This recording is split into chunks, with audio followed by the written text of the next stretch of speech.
Hey guys, what is up? The road to Infinity War continues. This week I am tackling the next MCU film, and that is Iron Man 3. This was phase 2 of Marvel's series. And Iron Man 3 is pretty damn good. To recap about the other Iron Man films, the first Iron Man film is my personal favorite. I love where we first met we got the origins of Tony, we see him grow as a person, build the armor, to right his wrongs and all that. And that was a solid good film because it not only was a good origin story, but it was the start to the MCU film series as well. Iron Man 2 is probably my least favorite out of the trilogy because it's good, don't get me wrong, but there's nothing to come back to at times, not unless you're watching Iron Man 2, Iron Man 3, all like in back to back, but there's nothing as a film by itself that kind of makes you want to come back to and such. So now we are tackling Iron Man 3. Now Iron Man 3 is set after the Avengers, where Tony is dealing with quite a bit. He's having anxiety attacks, he's kind of kept himself closed off and all that. He's developing more of his armor suits, he's trying to keep Pepper safe, because I actually loved in the trailer where he says, I have to protect the one thing that I care about. That's you. And, he's dealing with a lot, and after Happy gets, into a coma and all that, Tony needs to take on the Mandarin, who's pretty much causing trouble. But we soon learn there's actually a lot more going on behind the scenes than what we think, so. Iron Man 3 is better than Iron Man 2, but it's not as good as the first in my book. But there's still good stuff, don't get me wrong, with Iron Man 3. With Iron Man 3, I love seeing Tony deal with the anxiety attacks. Tony has quite a lot to deal with, He went through a wormhole into space to stop the J.A.R.V.I.S. And having some panic attacks now was pretty brutal, as you understand that he's been through quite a bit and such. Because he's having this anxiety attack and all that and such. And it's very understandable because, he went through a wormhole in space, and another thing is, I think he always likes to know he knows he's in control, but this was something that was out of his control and all that and such. So you see him dealing with that. He's very angry. He's just having panic attacks at times and such. And I really like that a lot because I could understand it, because I do have my own anxiety attacks at times. But with him, he's just dealing with all that, and he's a hero to the world and all that, and it's very much a big challenge for him and such. So. The second thing I could definitely say about the film was our casting. We had, Robert Downey Jr., who is just absolutely phenomenal. No one can replace that man as Tony Stark. Don Cheadle back as War Machine. You got Gwyneth Paltrow as Pepper. Jon Favreau, who directed the first Iron Man and Iron Man 2, is featured in the film as Happy. We had Guy Pearce as Alden Killian. And, of course, the great Sir Ben Kingsley as the Mandarin. The cast in this film was really great, and I really did enjoy the performances. Ben Kingsley was phenomenal as the Mandarin. I cannot say that enough. It was so wonderfully well done. He just brought that character to life. And for those who haven't seen Iron Man 3, spoilers, the Mandarin is not actually the Mandarin. For those who don't know the comics, Mandarin is a powerful foe for Iron Man. He has these rings on his hand that give him these powers and such. And pretty much, we thought we were going to get that, but instead we got something else completely different, actually. We had Ben Kingsley playing acting as the Mandarin. And that actually was not a bad twist, I have to say. Because, when you think about it, the Mandarin's a powerful foe from another world, and we weren't ready for that yet and everything. And at the same time, it was a nice twist, because, people have that expectation and such, so. And I really like that they kind of downplay that in a sense, so.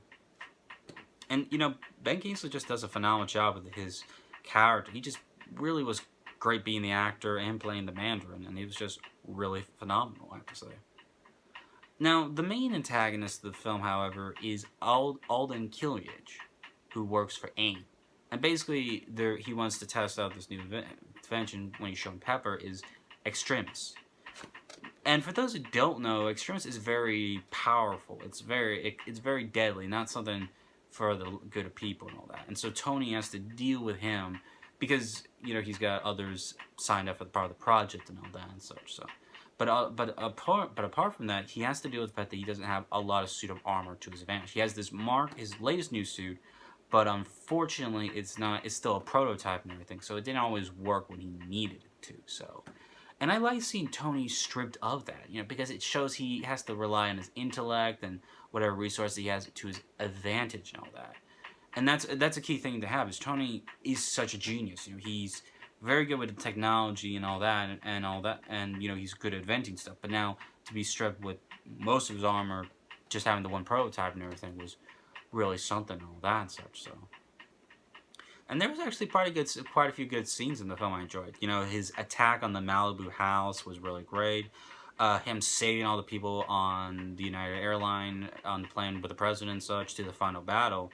It was pretty awesome. Plus, seeing him go in to find the Mandarin in Miami, Florida was pretty awesome without the suit of armor, just inventing all the stuff and all that on his own. And that was really clever and such, so... That being said, I really couldn't stand that he just told the Mandarin where he lived. Granted, it is Tony Stark, but that was the most stupidest thing ever. I would never do that at all. I would be upset, like my best friend is in a coma, and I'm going to find the guy who stopped it. But I'm not going to publicly announce where I live and everything and such, because it caused serious trouble, as Pepper nearly got hurt, and, this other woman who was trying to quote-unquote help Tony and such, and pretty much it almost caused a lot of problems and everything and such. And Tony almost lost Pepper and everything, and Pepper means a lot to him and such, because he's trying to look out for her, but at the same time, he's just kind of kept himself cocooned off and everything, because he's not been sleeping, he's having those anxiety attacks and all that, so he's dealing with quite a lot. And you understand his characters, he's just trying to do what he can to protect the people he cares about and such. So but yeah, this film has some really good humorous moments. I really love Robert Downey Jr. as Tony. He is just absolutely hysterical. The one markers, the one-liners, everything about him. He just brings so much snark and all that. I really enjoy. I love this scene where he's asking Rhodey for his password and such, and it's War Machine Rocks finesse. And he just starts laughing, and then when Brody's trying to find the Mandarin and this dude starts laughing, he just points the gun and go yeah, don't make fun of that dude. So, but yeah, the main antagonist is Alden Killiage. Now, he was not a bad antagonist by all means. You understand that he was wanting to talk to Tony about this project and everything, and Tony at the time kind of didn't bother with him because Tony was more full of himself of the past and everything. And eventually, that kind of... I love how he says, we create our own demons. And he created this, because if he did not go to the roof, none of that would happen. But of course, Alden eventually came back years later, and he wanted to make Tony suffer. He was the villain behind the scenes. He made it look like the Mandarin was the main antagonist, but in fact, he wasn't. It was actually himself, Alden, it was Killiage himself, because he wanted to make people believe it was the Mandarin being a big problem, when in fact it was him, because he's the guy behind the scenes, which was actually very smart and clever to trick your people into thinking that there's this one opponent, but actually in fact I should say, there's another antagonist underneath it all. So, and I really did enjoy that actually a lot. That was actually very quite clever and everything. Now, this film has some really cool armor. I love the designs to the Iron Man armor. Seeing Tony develop all the other armors and everything was really cool and everything, because it's Iron Man. He's had so many armors throughout comic book history, and to see so many of these and all that was pretty awesome, I have to say. So, and I enjoyed that very much. So yeah, the film's cast is really good. The action scenes were great. There was good humor. The designs and everything from the Iron Man armor and suits and locations I thought was really great. My gripe with the film, though, I would say, is there is not much of the armor used in the film. Now, granted, it's more about Tony Stark, because Tony Stark is Iron Man and such. And I would have liked to see a bit more of those scenes and all, but, it's him being without the armor. It's showing that he doesn't always need it. He can use what he has at his disposal, Like, he created the stuff to invade to the Mandarin's base in Miami and all that. That was really smart. He didn't get his armor until quite a while and everything, because it was still charging and all that and such. So, and I really admire that. Plus, this film's also got a great Stan Lee cameo where he's this patchy contestant, and I just thought that was hilarious. So, but if I had to give Iron Man 3 a rating, I would give it a solid A-.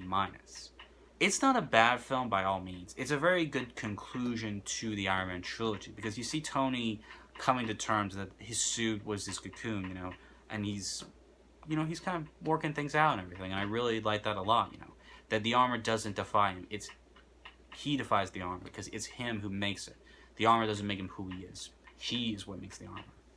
And, I really enjoy that. You see him get rid of his arc reactor and all that. You see him blow up his suits to spend for Pepper and all that, which I loved and enjoyed. And, you see, by the end of the film, he throws the arc away. He's getting dummy and all that. And I love the ending of the film where he goes, you can take away all my tricks and toys, but the one thing you can't take away from me, I am Iron Man.